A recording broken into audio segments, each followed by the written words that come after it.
mengingat Allah sambil berdiri, ya kan? Sambil duduk dan sambil berbaring, sambil berdiri. Coba kalau sholat sambil berjalan, udah katung gilo. Sholat yang bagaimana? Yang mengingat Allah yang sambil berdiri, sambil duduk, sambil berbaring itu kan? Itu tadi rukun qalbi tadi, kesadaran akan Allah. Ya bunaya aqimis sholat, ya anakku dirikan sholat. Uji Luqman. Belum ada perintah sholat. Yang maksud aku yang belum ada perintah sholat itu yang rukun 13 ini. Tidak diperintah ke Isra Mi'raj. Nah, tidak. Ya kan? Bener tak omongan aku nih? Yang kita kaji ini. Jadi kita ini bukan berarti nak menghilangkan salat rukun 13 itu bukan. Jangan salah paham, jangan salah kaprah. Ya. Maksudnya hikmah salat itu, inti daripada salat itu, yang tersirat daripada salat itu, yang mana salat itu sebenarnya? Nah, itu. Ngerti tak? Kalau kita duduk di rukun 13 itu, melaksanakan rukun 13 itu, kita cuma melaksanakan rukun fi'li, qaulinya, qalbi, tidak, itu bukan sholat namanya. Nah, ngerjakan sholat itu cuma lepas daripada kewajiban.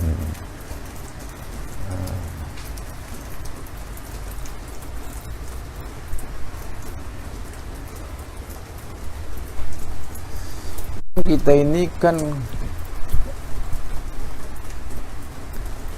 rasanya tidak adil Allah itu, ya. Kalau kita berpikir, dia memerintahkan untuk mengenal dia, memerintahkan untuk ingat dia, ya kan? Tapi kalau tidak dikasihnya jalan, tidak dikasihnya ilmu, tidak dikasihnya cara, bagaimana cara nak mengenal Allah? Jadi kita ini mengenal Allah itu maka tuh Arab tuh Robbi itu Robbi, mengenal Allah tuh dengan Allah, itu maksudnya Allah yang memberi jalan kita untuk mengenal dia. Jadi kalau kita pahami, kaji ini, pahami yang tersirat, yang dimaksud, paham, maka kita bawa dengan kesadaran, maka nyata sekali Allah itu. Nyata sekali Allah itu. Allah sudah berfirman dalam Al-Quran, wa huwa ma'akum aina ma kuntum. Dan Allah berfirman pula dalam Al-Quran, la takhafu wa la tahzan innallaha ma'ana. Jangan takut, jangan gentar, sesungguhnya aku beserta kamu. Bukan beserta sebenarnya. Apa yang kamu lakukan aku, kata Allah itu tuh. Itu maknanya tuh. Iya, yang kamu lihat tuh, yang melihat tuh aku, kata Allah. Nah, kita ni tak sadar, tak paham, tidak kita tarik, maka masih ada terus kita, masih ada terus bercokol, Edwin bercokol, Nanang bercokol, Manggani bercokol. Nah, siapa yang malah kita balik ke, lah kita innalillah kan, yang ada siapa? Nah, kan? Jangan takut-takut. Itu. Kita akui, maka dikatakan yang dibenarkan, yang dikatakan apa? Kita ni iman, Islam, tauhid, makrifat. Yang mana iman, yang mana Islam, yang mana tauhid, yang mana makrifat? Itu 4 ini salah satu lepas syariat, tarekat, hakikat, makrifat, salah satu lepas, tak jadi barangnya. Itu jasmani, rohani, nurani, robbani, salah satu lepas, tak jadi. Itu afal, asma, sifat, zat, salah satu bukan kelapo. Nah, ngerti tak? Itu.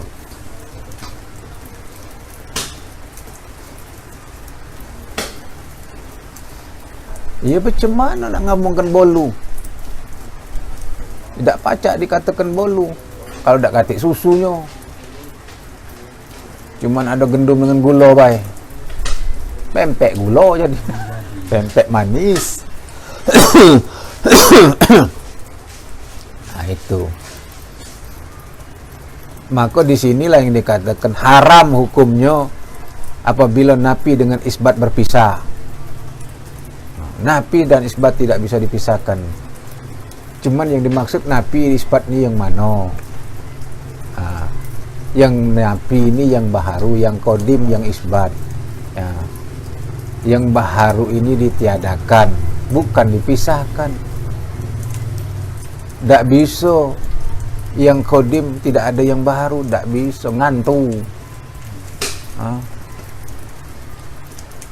Yang baharu tidak ada yang kodim, pong mati. Itu. Maka tak bisa berpisah.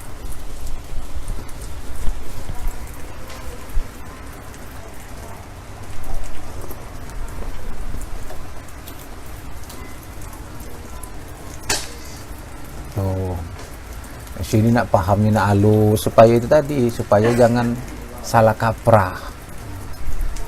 Kagak tertuhan ke diri. Kita tidak ada belajar menuhan ke diri. Kita ni belajar menghabiskan diri, menghabiskan kita. Ngerti tak? Nah, menghabiskan kita. Kalau boleh nak ngomongkan kalau sebenarnya nian, nak sebenarnya nian boleh dikatakan. Tak usah kita pikir Allah, tak usah kita pikiri Tuhan, ngerti tak?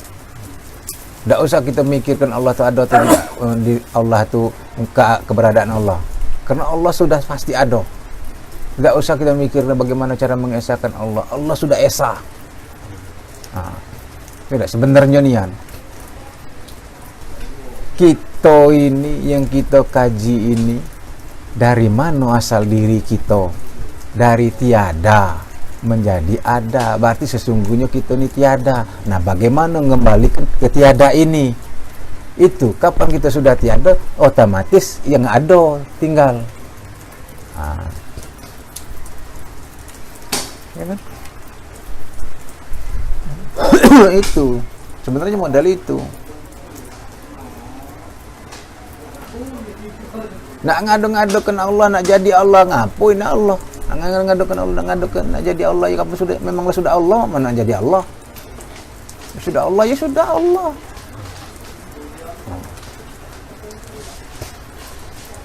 Tuh. Maka dikatakan sebenarnya tadi pengertian dari man aropa nafsahu pakot aropa roba itu tuh sebenarnya luas. Barang siapa mengenal sebenar dirinya maka dia akan mengenal Allah. Ya kan? Yang disebut mengenal diri ini ada dua pengertiannya. Itu diri, pengertian diri jasmani, diri rohani, diri nurani, diri robbani. Diri dengan pengertian tasawuf sebenarnya ya Tuhan, ya Allah. Nah, sekarang kita mbek yang pertama, mempelajari asal usul diri kita yang jasmani ini, kira model itu. Hidup ini dari mana, ya kan? Adanya jasmani ini dari mana, kira itu. Nah, kalau kita mengetahui bahwa kita ini sebenarnya berasal dari tiada, tidak, maka kembali kepada tiada. Kalau kita ini sudah tahu, sudah menyadari, oh aku ini sebenarnya tiada, tidak ada. Nah, tidak perlu lagi kita ngadu-ngadukan Allah sebenarnya, karena otomatis yang ada Allah. Kalau kita sudah tiada, Allah yang ada. Ini nak dua-dua, nak ni ada ke diri, nak ngadukan Allah. Nah, ini mabuk nih. Itu kita tiada kepada diri kita. Jangan aku ada diri. Itu tadi. Nak mengetahui yang ada, harus tahu dulu yang tiada. Nak mengetahui yang putih, harus tahu dulu yang hitam. Tidak tahu yang jahat, mana nak ngatur yang baik. Nah, sudah tahu bahwa kita ini tiada, baru kita mengatakan Allah yang ada. Itu. Tapi kalau masih merasa dirinya ada terus mak mano nak ngomong. Nah, itu. Yang sebenar solat, yang disebut solat, bukan Allah Akbar. Allah Akbar, bukan itu yang disebut solat. Itu kerja solat. Maksudnya? Nah, itu kerja solat. Kerja solat. Yang sholat mana? Nah, yang sholat itu tadi merasa ke rasa yang ada pada diri kita, yang bergerak, yang hidup pada diri kita ini Allah. Itu yang sholat. Tidak? Yang disebut sholat itu. Nah.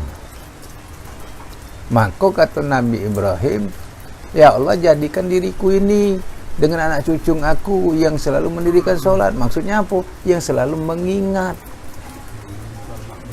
sadar.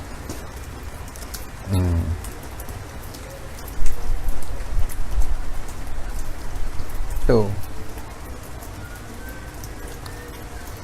Sedangkan perintah sholat yang tulis 13 rakaat ini, waktu itu belum ada. Jadi kalau waktu itu belum ada, sholat yang mana yang dimaksud Nabi Ibrahim? Model itu cara ngambeknya. Nah, sholat yang mana? Dia merintahkan diri dia minta dengan Tuhan tuh supaya diri dia, anak cucunya senantiasa mendirikan sholat. Nah, enggak. Jadi sholat itu yang dikatakan sholat inna sholata anil fasyai wal mungkar itu, sesungguhnya sholat itu adalah mencegah dari perbuatan keji dan mungkar itu. Bukan yang tegak duduk ini, bukan yang sujud ini.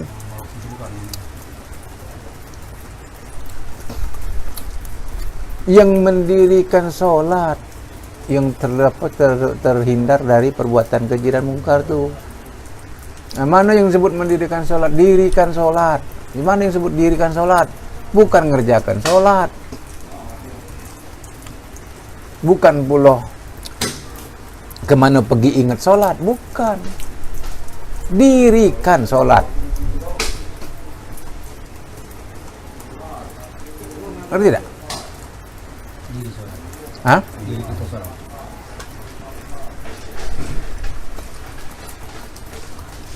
Dirikan sholat. Maksud dirikan sholat ini bukan kerjakan sholat, bukan melaksanakan sholat, bukan membawa sholat berhari-hari. Dirikan sholat. Sholat itu jadi kediri. Nah, balik ke kediri sholat tuh. Tuh dirikan sholat. Diri ke jadi kediri sholat tuh. Nah, ya. Itu maksud dirikan sholat tuh. Jadi kapan sudah dirikan sholat, kapan sholat telah jadi diri, bagaimana? Tidak lepas lagi dengan rasa Allah. Tegak duduk Allah. Ya.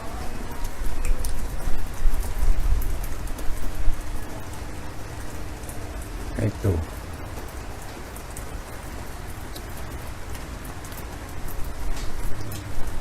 Dirikan sholat. Sholat itu dijadikan diri. Itu yang dikatakan kaji hikmah. Itu kalau orang tidak ngerti, tidak dapat hikmah ngaji Quran ini mana bisa Pak? Oh.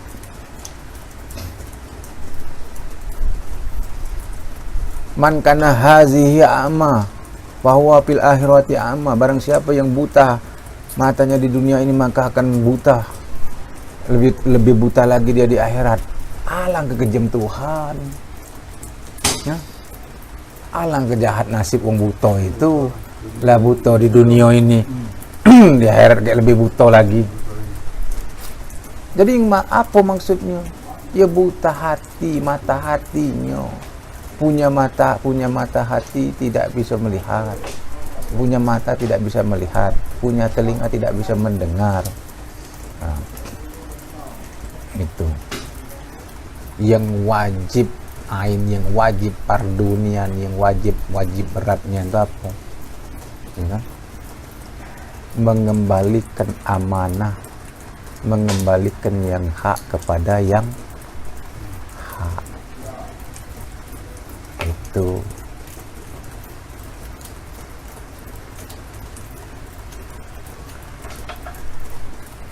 mana yang dikatakan mengembalikan amanah, mengembalikan kepada yang mengembalikan yang hak kepada yang hak, itu innalillahi wa inna ilaihi rajiun. Itu yang wajibnya.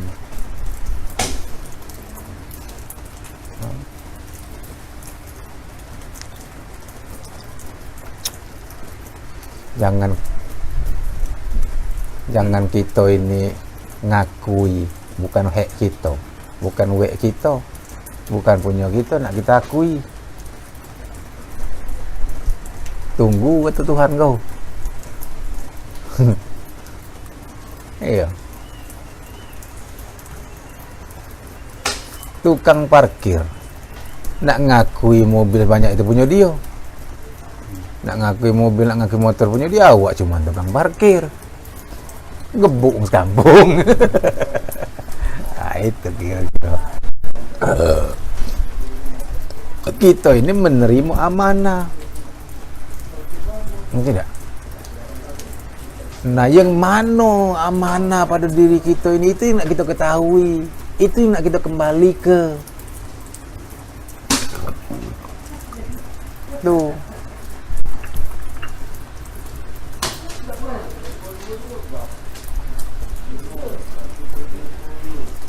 Inilah ada istilah wong lamo-lamo dulu. Seperti kita ngaji ini nih. Ngaji ada yang nyebutnya mencari jalan balik. Nah, itu makanya ada yang mencari jalan balik, ngaji cara jalan balik. Ada ngaji keputusan, sebutan wong, ada ngaji usuluddin. Macam-macam. Nah, istilahnya tuh.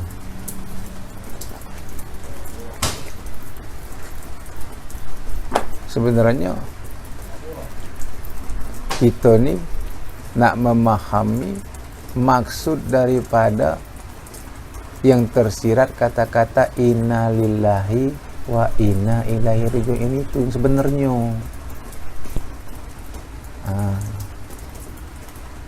Tidak, bukannya yang ada di hadis itu, barang siapa di akhir hayatnya mengucapkan kelima la ilaha illallah dakhalal jannah. Barang siapa di akhir hayatnya mengucapkan kelima la ilaha illallah, maka jaminannya surga. Hadis ini dipahami, dimaknai oleh orang awam. Artinya kapan nak mati pacak nyebut la ilaha illallah, surga. Padahal apa dia dalam Al-Quran disebutkan fa'lam annahu la ilaha illallah. Ketahui oleh kamu apa itu la ilaha illallah tu. Tidak? Apa sesungguhnya la ilaha illallah tu? La ilaha illallah. Itu kan ada itu jelas. Cuma dong pacak nyebut bayi gila nak tahlil tu. Fa'lam annahu la ilaha illallah. Padahal kalimat ini bukan main. Ketahui oleh kamu sesungguhnya apa itu la ilaha illallah. Baru la ilaha illallah. La ilaha illallah. Setelah tahu dulu nyebut ini baru. Tidak tahu maknanya. La kulitku ilaha dagingku ilal uratku Allahu tulangku. Anna kata Tuhanku, aku yang ada sekarang. La ilaha illallah maujud. La ilaha illallah ma'bud. La ilaha illallah maksud. Kan? La ilaha illallah pun terakhir. Azim. La ilaha illallah daim. Itu bukan wong sembarangan.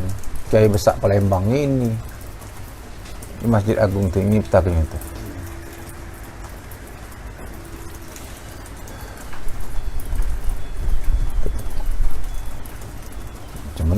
tidak berguru, oleh karena tidak berguru, tidak duduk ngaji, jadilah burung beo. Maksudnya tadi beo tadi, atau menyebut tapi tidak tahu yang arti yang disebut. Sama cak tadi, fa'lam annahu la ilaha illallah, ketahui oleh kamu sesungguhnya apa la ilaha illallah tu. Ya kan? Nak dipelajari.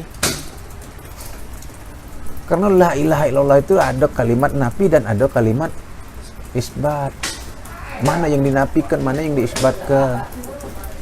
Tuh, kalau kita duduk di kajian maka katakan nafi dengan isbat tidak bisa dipisahkan. Mana barangnya? Harus paham. Ya itu tadi, syariat dengan hakikat. Bersyariat tanpa hakikat sia-sia. Asyariatun illa hakikatun atilatun. Syariat tanpa hakikat batal. Ya macam mana nak syariat bersyariat tanpa hakikat? Bagaimana nak berhakikat tanpa syariat? Kalau kita sudah paham mana syariat bagi kita? Ya sifat ma'ani. Mana hakikat? Ya sifat ma'nawiyah. Mana tak bisa kita pisah? Itu tidak mungkin.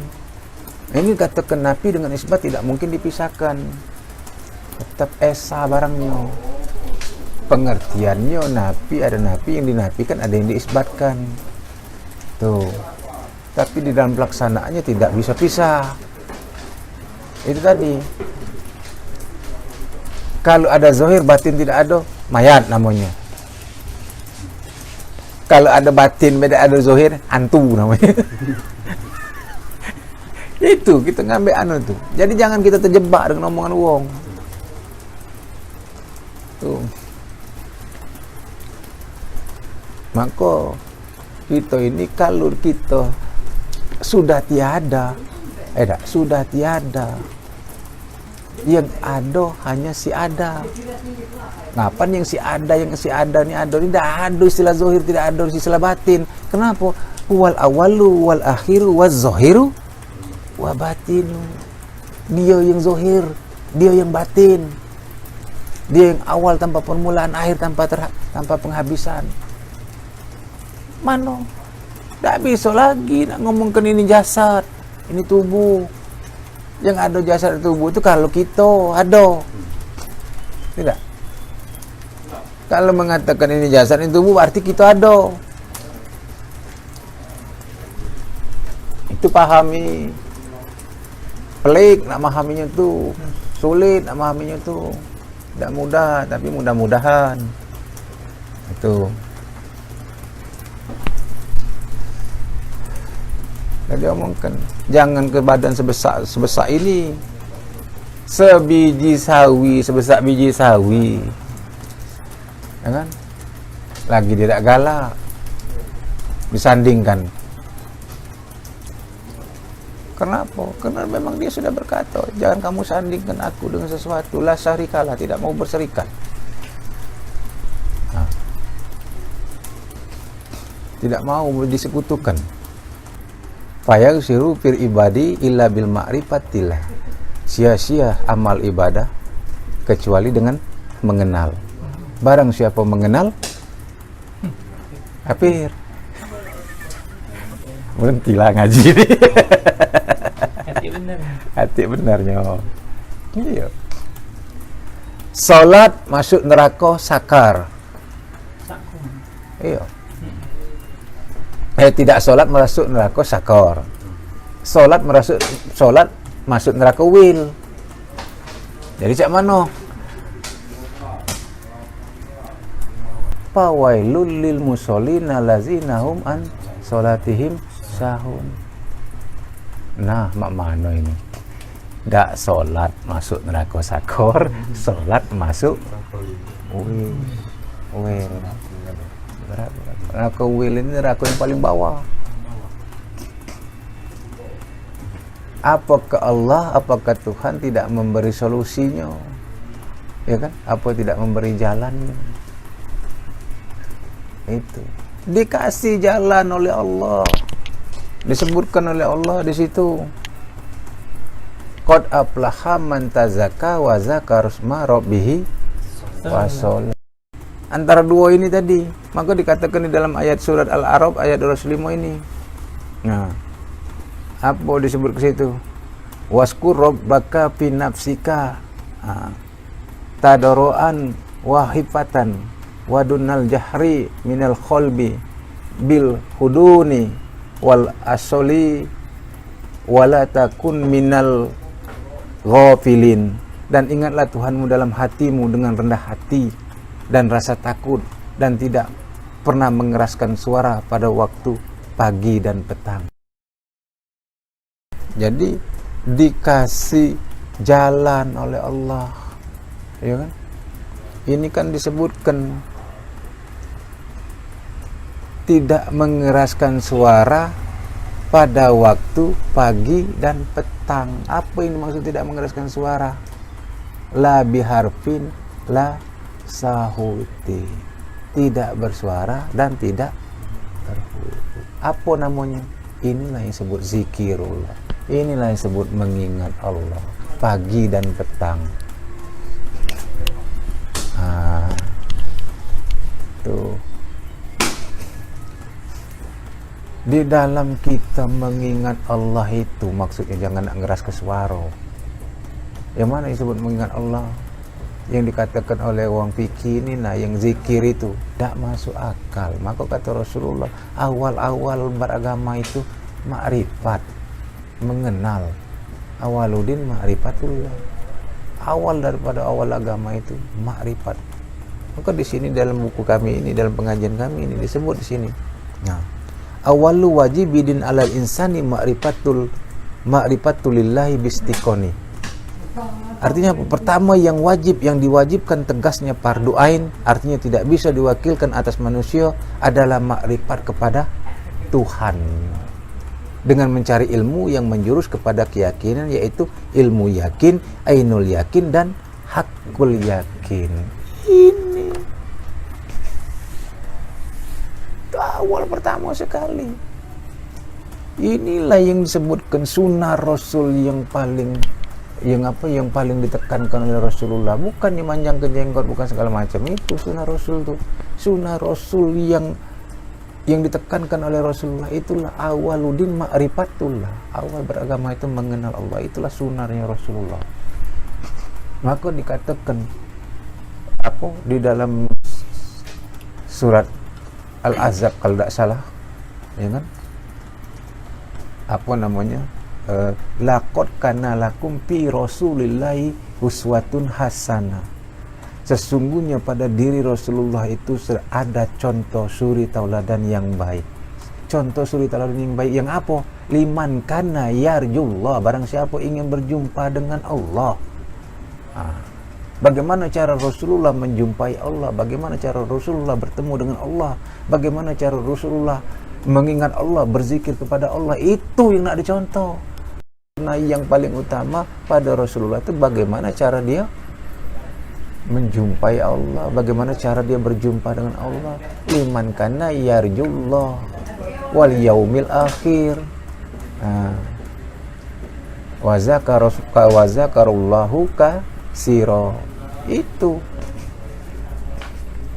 bagaimana cara dia menjumpai Allah pada hari akhir. Itu terjemahannya. Mengingat Allah itu diam, tidak mikir sesuatu.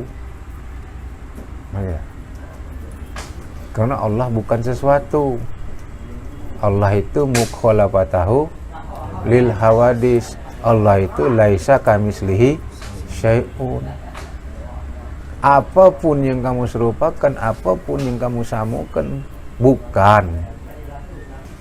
Jadi masih ada yang terpandang-pandang, bukan Allah itu namanya. Nah, ini kamu duduk dengan guru, tidak baca, tidak ngerti, baca hadis ini tidak paham,